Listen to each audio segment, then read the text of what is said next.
مسألة أمنية بالغة السرية.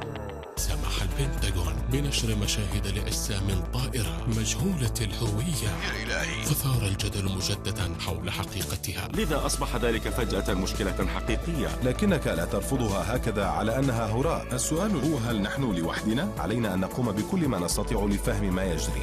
حقيقة الأطباق الطائرة على الجزيرة الوثائقية.